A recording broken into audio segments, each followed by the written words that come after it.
بسم اللہ الرحمن الرحیم ایاک نعبد و ایاک نستعین۔ یہ تو مجھے آج بڑی خوشی ہوئی، ہم اپنے یوتھ کے لیے ڈیجیٹل میڈیا ڈیولپمنٹ کا یہ جو UNDP نے پروگرام کیا، مجھے بڑی خوشی ہوئی آپ کو آج ایڈریس کرنے کے لیے۔ وہ اس لیے کہ آپ فیوچر ہیں اس ملک کی، اور پہلے میں آپ کو یہ بتا دوں کہ کبھی بھی اپنے آپ کو انڈر ایسٹیمیٹ نہ کیا کریں، یہ بڑا امپورٹنٹ ہے سمجھنا آپ کے لیے۔ میں اگر کرکٹر بنا تھا تو میں ہمیشہ خواب دیکھتا تھا کہ دنیا کا بیسٹ کرکٹر بنوں گا، تو پھر میں اپنے آپ کو پش کرتا تھا وہاں تک، مشکلیں آتی تھی، ہار نہیں مانتا تھا، پھر گرتا تھا، پھر کھڑا ہوتا تھا۔ یہ انسان تب جاتا ہے جب اس کی سوچ ہو، بڑی خواب ہو۔ تو جب انسان سمجھ جاتا ہے کہ وہ اللہ نے اس کو اشرف المخلوقات بنایا، سب سے عظیم مخلوق، فرشتوں کو کہا انسان کے سامنے جھکو، اس کو اپنا پوٹینشل جب پتہ چلتا ہے، جو پھر بڑی سوچ دیکھتا ہے، وہی بڑا انسان بنتا ہے۔ آپ تعلیم زیادہ سے زیادہ کر لیں، آپ پیسے والے گھر میں پیدا ہو جائیں، آپ کو سب سہولتیں بھی مل جائیں، بڑا انسان نہیں بنتا۔ بڑا انسان بڑی خواب دیکھتا ہے، اور پھر اس کے لیے پوری طرح محنت کرتا ہے، پھر اس کے لیے جب وہ برا وقت آتا ہے سیکھتا ہے، پھر کھڑا ہوتا ہے، ہار نہیں مانتا۔ تو اس طرح ایک ہیومن پوٹینشل اوپر آتا ہے۔ تو میں آپ کو اس لیے کہہ رہا ہوں کہ یہ فیوچر ڈیجیٹل ہے دنیا کا، جو دنیا جس طرف جا رہی ہے وہ جا ہی اس طرف رہی ہے۔ یہ جو اتنے ملٹی بلینرز بنے ہیں، 25-26 سال کی عمر کے اندر انہوں نے نیا آئیڈیاز لے کے آئے اور کہاں سے کہاں پہنچ گئے۔ کبھی دنیا کی تاریخ میں اس طرح لوگ اوپر نہیں آئے جس طرح اب یوتھ کے لیے جو آج چانس ہے، نیا آئیڈیا ہے وہ سیل کرتا ہے۔ اور یہ جو اب نئی سائنس ٹیکنالوجی آ چکی ہے، انفارمیشن ٹیکنالوجی، یہ بڑی اپرچونٹی، کبھی بھی یوتھ کو ایسی اپرچونٹی نہیں تھی جو آج ہے، لیکن اس کی ریکوائرمنٹ ہے۔ اور ریکوائرمنٹ یہ ہے کہ آپ ایک ایسا آزاد ذہن رکھیں جو سارا وقت سوچ رہا ہو کہ میں نے وہ جو علامہ اقبال کا شعر ہے کہ ستاروں کے آگے جہان اور بھی ہے، کہ ہر گول پہنچ کے پھر اس سے بڑا گول، پھر اس سے بڑا گول۔ تو میرے سے زیادہ ٹیلنٹڈ کھلاڑی ہوتے تھے، لیکن میں ان سے آگے اس لیے پہنچا کہ میں اپنے لیے گول سیٹ کرتا تھا کہ میں یہ پاکستان کا سب سے آل راؤنڈر بننا چاہتا ہوں بہتر۔ پھر جب وہاں پہنچتا تھا پھر دنیا کا بننا چاہتا ہوں، پھر میں پاکستان کا پاکستان کو اوپر لے جا۔ تو ہمیشہ اپنے گولز اوپر لے کے جاتے رہتے ہیں، ایمبیشن رکتی نہیں ہے کبھی، کیونکہ ہیومن پوٹینشل جو اللہ نے ہمیں، جب فرشتوں کو کہا کہ انسان کے سامنے جھکو، تو اور جب شیطان نہیں جھکا تو اللہ نے کہا تمہیں نہیں پتا میں نے اسے کتنی صلاحیتیں دی ہیں۔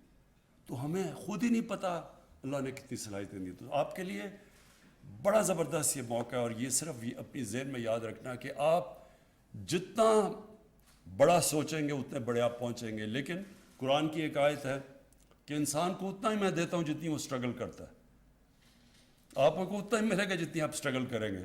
تو یہ ہم جب اسٹوڈنٹ بھی میں تھا تو بڑے بڑے انٹیلیجنٹ لوگ تھے، تو وہ جی شروع میں پاس ہو جاتے تھے کام محنت کیے بغیر، اور بڑا جی میں نے تو پڑھا ہی نہیں، میں پاس ہو گیا، اور ہو جاتے تھے۔ لیکن جو محنت کرتا تھا وہ آخر میں اس سے آگے نکل جاتا تھا۔ ٹیلنٹڈ کھلاڑی میرے ساتھ آئے، ہمارے سے ہم سوچتے تھے ہمارے میں تو اللہ نے ٹیلنٹ ہی نہیں دیا جتنا انہوں میں ہے، لیکن وہ بھی محنت نہیں کرتے تھے اور آہستہ آہستہ پیچھے رہ گئے۔ تو محنت کا میں اتنا ہی اللہ آپ کو دے گا جتنی آپ محنت کریں گے، اسٹرائیو کریں گے۔ تو پہلے یہ اچھا جی، آپ پاکستان کا دو قسم کے لوگ ہیں۔ جب ہم کرکٹ بھی کھیلتے دو قسم کے کھلاڑی ہوتے تھے، ایک اپنے لیے کھیلتے تھے، ایک ٹیم کے لیے کھیلتے تھے۔ ملک میں ایسے لوگ ہیں جو صرف اپنے لیے زندگی گزارتے ہیں، دوسرے وہ لوگ ہیں جو اپنی قوم کے لیے، اور بڑی سوچ اپنے سے باہر نکل کے ہوتی ہے، چھوٹی سوچ اپنی ذات کی ہوتی ہے۔ تو کتنے دنیا میں لوگ آئے اور چلے گئے جن کو دنیا بھول جاتی ہے، کتنے امیر لوگ آئے کبھی دنیا نے کسی امیر آدمی کو یاد کیا ہے؟ لیکن دنیا ان کو یاد کرتی ہے جو انسانوں کے لیے کچھ کرتے ہیں. آپ ابھی دیکھیں گے بڑے بڑے یہاں جو صوفی ہمارے بزرگ تھے بر صغیر کے، جس طرح داتا صاحب، پھر بابا فرید، بلے شاہ، ابھی بھی لوگ ہزاروں لاکھوں لوگ ان کی جا کے ان کے لیے دعائیں کرتے ہیں. کیوں کرتے ہیں؟ کیونکہ وہ انسانیت کے لیے آئے تھے لوگ. آج اللہ کے پیغمبر ہم مدینہ میں کیوں جاتے ہیں؟ وہ انسانیت کے لیے آئے تھے. تو جو انسان انسانیت کے لیے کرتا ہے وہی بڑا انسان بنتا ہے. آج منڈیلا کو لوگ یاد رکھیں گے جب تک ساؤتھ افریقہ، اور قائد اعظم کو یاد رکھیں گے کیونکہ وہ اپنی ذات کے لیے نہیں انہوں نے پالیٹکس کی تھی، اپنے سے بڑی سوچ کے لیے. تو یہ دوسری چیز یاد رکھنا. اب ہماری ویژن کیا ہے؟ جو میں آپ کو چاہتا ہوں کہ جو پروموٹ آپ نے کرنا ہے، پاکستان کی ویژن کرنی ہے. یہ بہت بڑی خواب تھی پاکستان.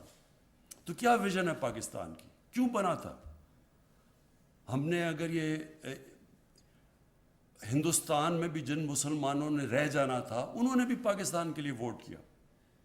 یو پی اور یہ ان لوگوں نے تو ان کو تو پتہ تھا کہ یہ پاکستان میں نہیں کا حصہ بنے گا، لیکن انہوں نے بھی پاکستان کے لیے ووٹ کیا. کیوں کیا؟ کیونکہ جو کانسیپٹ تھا پاکستان کا کہ ہم ایک وہ ملک بنائیں گے جو ایک مثالی اسلامی ریاست بنے گی. وہ کیا ہے ریاست؟ تو یہ بھی ہم سنتے رہتے ہیں، وہ ہے کیا؟ تو آپ کو جو میں چاہتا ہوں جو آپ پروموٹ کریں، جو ہماری ویژن ہے پاکستان کی، بڑی یونیک ویژن ہے. ہماری ویژن سب سے پہلے کہ جو اسلامی ریاست خوددار ہوتی ہے، لا الہ الا اللہ، کسی کے سامنے جھکتی نہیں ہے. کوئی کسی کے سامنے جھکنا شرک ہے ہمارے دین میں. سو خوددار قوم ہوتی ہے، اور انشاءاللہ ہم اس طرف نکلے ہوئے ہیں. پہلے ہم جس طرح ہم آپ کو پتہ ہے جس طرح ہوتے تھے بڑے پاورز کے سامنے ہم بالکل گھٹنے ٹیک کے جھکے ہوئے ہوتے تھے. انشاءاللہ یہ خودداری کا جو ہمارا مقصد تھا اس طرف ہے. دوسری چیز کہ جو اسلامی ریاست اس میں انسانیت ہوتی ہے. ابھی کسی اس نے کہا کہ میں احساس پروگرام میں آنا چاہتی ہوں. احساس کا مطلب کیا ہے؟ ایک انسانی معاشرے کی اور ایک جانوروں کے معاشرے کے اندر فرق ہے ہی ایک کہ انسانی معاشرے میں احساس ہوتا ہے، انسانیت ہوتی ہے. وہ کمزور کی فکر کرتے ہیں. جانوروں کے معاشرے میں سروائیول آف دا فٹسٹ ہے، کمزور بھوکا مر جاتا ہے. تو انسانی معاشرہ جو ہم نے بننا تھا، جو میں آپ کو بتا رہا ہوں پاکستان بنا کیوں تھا، خوددار قوم، ایک انسانیت والا معاشرہ. پہلی دفعہ آپ حیران ہوں گے کہ ڈیولپڈ ملکوں میں وہ نہیں ہوا جو اب ہم کرنے جا رہے ہیں. پختونخوا کے اندر ہر فیملی کے پاس آج ہیلتھ انشورنس آ گئی ہے. 10 لاکھ روپے کا ایک غریب گھرانہ کسی بھی ہسپتال میں اپنا علاج کروا سکتا ہے. یہ ڈیولپڈ ملکوں کے اندر یونیورسل ہیلتھ کوریج نہیں ہے. ہمارے پاس اتنے وسائل تو نہیں ہیں، لیکن ہم اس سفر پہ نکل گئے ہیں کہ ہم اپنے ملک کو ایک فلاحی ریاست بنانا چاہتے ہیں جس میں کمزور کو ہم جو ہمارے ملک میں زندگی کی ریس میں پیچھے رہ گئے ہم ان کو اوپر اٹھانا چاہتے ہیں. تو یہ جو ہیلتھ، اس کو انڈر ایسٹیمیٹ نہ کریں. یہ کہ ڈیولپ میں آپ امریکہ جیسے ملک میں چلے جائیں، وہاں اس طرح کی ہیلتھ انشورنس نہیں ہے، مفت مل رہی ہے. وہاں پریمیم دینا پڑتا ہے، ان کو پیسے خرچ کرنے پڑتے ہیں اگر انہوں نے انشورنس کرنی ہے. اور یہ ایک بہت بڑی نعمت ہے ایک ملک کے لیے. غریب گھرانے کے اندر جب بیماری ہوتی ہے تو وہ بیچارہ گھر تباہ ہو جاتا ہے، غربت کی لکیر سے نیچے مقروض ہو جاتا ہے. کئی دفعہ بیچارے علاج نہیں کرواتے، پیسہ نہیں ہوتا. تو یہ اس سفر پہ نکل گئے، یہ بڑی چیز ہے. پھر پناہ گاہ ہیں، ہم نے مزدوروں کے لیے، ہم نے رات بیچارے سڑکوں پہ سوتے تھے، ان کے لیے انشاءاللہ وہ ڈیولپ کر رہے ہیں، پورا کھانا دیتے ہیں ان کو. اور جو ہم افورڈیبل ہاؤسنگ کے اوپر جا رہے ہیں کہ عام لوگ ابھی گھر افورڈ ہی نہیں کر سکتے، تو اس کے لیے ہم لے کے آ رہے ہیں سسٹم. تو یہ پورا اب سیکنڈ چیز ہے فلائی ریاست کی طرف، جو ہمارا جو 1947 میں شروع ہونا چاہیے تھا سفر، وہ اب شروع ہو رہا ہے. اور پھر تیسری سب سے امپورٹنٹ چیز انصاف. کوئی معاشرہ جس میں رول آف لا نہیں ہوتا وہ آگے ترقی نہیں کر سکتا. یہ ذہن میں ڈال لیں. صرف غریب لوگ اس لیے ہیں کہ وہاں قانون نہیں ہے. بنانا ریپبلک کیا ہوتی ہے؟ بنانا ریپبلک ہوتی ہے جیسے رول آف لا نہیں ہوتا. تو پاکستان کا سفر اس طرف ہے, شروع ہو گیا. پہلے میرٹ لا, جو انصاف کے دو ہوتی ہے. میرٹ کا انصاف, جب معاشرے میں انصاف ہوتا ہے تو میرٹ ہوتی ہے. کوئی عمران خان کے رشتہ دار, کزن, دوست بڑے عہدوں پہ نہیں ہے. کوئی فیملی ساری صرف فیملی کے لیے بڑے بڑے عہدے, ہم کوئی ادھر سسٹم نہیں ہے. ادھر میرٹ ہے, اور یہ آپ دیکھیں گے اس کا آہستہ آہستہ اثر ہوگا, کیونکہ میرٹ کے علاوہ بھی ایک معاشرہ آگے نہیں بڑھتا. لیکن جو سب سے امپورٹنٹ ہے رول آف لا, طاقتور کو قانون کے نیچے لے کے آنا. تو جو سارا یہاں شور مچا ہوا 3 سالوں سے, جو سب سے بڑا مسئلہ ہماری گورنمنٹ سے ہے کہ ہم طاقتور کو کہہ رہے ہیں کہ تم بھی جواب دو, آپ نے چوری کیا, آپ کیا احتساب ہوگا. تو سب شور مچا رہے ہیں, کوئی باہر بیٹھ کے شور, جی میں یہ ہو گیا. وہ اس لیے کہ وہ قانون کے نیچے نہیں تھے اب تک. بڑے لوگ چوری کریں, وہ ان کو کوئی پوچھنے والا نہیں تھا, ان کو وی آئی پی اسکورٹس پھر ملتے تھے. بیچارے غریب لوگ بھرے ہوئے جیلوں کے اندر. اور کبھی بھی یہ معاشرہ ترقی نہیں کرتا. ذہنوں میں ڈال لیں کہ ہمارے نبی صلی اللہ علیہ وسلم نے کہا تھا کہ بڑی قومیں تمہارے سے پہلے تباہ ہوئیں, جدھر غریب کے لیے ایک قانون اور طاقتور کے لیے دوسرا. جو یہ این آر او ہے, این آر او کیا ہے؟ طاقتور کہہ رہے ہیں جی ہم کوئی خاص لوگ ہیں, ہمیں ہماری چوری معاف کر دو, غریبوں کو صرف جیل میں ڈالو. تو یہ سٹرگل ہے. تو یہ 3 چیزیں آپ نے اپنے ذہن میں ڈال لی ہیں. یہ ہے ہمارا آگے کا راستہ. قوم تب تک عظیم نہیں بنے گی جب تک یہ 3 چیزیں نہیں ہوں گی اس میں. خوددار, کبھی بھی بھیکاری کام, جس قوم میں غیرت نہ ہو, وہ بھیک مانگ اور امداد لے کے گزارا کرتی ہے, وہ کبھی بڑی قوم نہیں بنتی. قوم بنتی ہے جو خوددار قوم ہوتی ہے, جس میں غیرت ہوتی ہے, سیلف رسپیکٹ ہوتا ہے. انسان کو کبھی کوئی دنیا میں آج تک اپنے کسی نے عزت کروانی ہے, آپ نے دنیا سے سب سے پہلے اپنی عزت خود کرو, پھر دنیا آپ کی عزت کرتی ہے. جو اپنی عزت نہیں کرتا, دنیا نہیں اس کی عزت کرتی. اور انشاءاللہ یہ جو ہماری فلاحی ریاست ہے اس کے راستے پہ چلے گئے. اب میں صرف آپ کو, کیونکہ ڈیجیٹل میڈیا کی طرف آ رہا ہوں, دیکھیں آپ نے ایک چیز دیکھنی ہے کہ جتنا آپ سچ پہ رہیں گے, آپ کا اسٹیچر دنیا میں اوپر چلا جائے گا. یعنی میڈیا کے اندر جتنا آپ فیکٹس پہ, سچ پہ کھڑے ہوں گے. ایک انسان, آپ آزما کے دیکھ لیں معاشرے میں, ایک انسان کی ریپوٹیشن ہے, جھوٹ بولتا ہے کہ وہ سچا ہے, آٹومیٹکلی سچے کی عزت شروع ہو جاتی ہے معاشرے میں. یہ نیچرل ہے. ہمارے نبی صلی اللہ علیہ وسلم نبوت سے پہلے صادق اور امین تھے, سچے تھے اور امانت دار تھے. سارا معاشرہ ان کی عزت کرتا تھا پہلے, نبوت سے پہلے.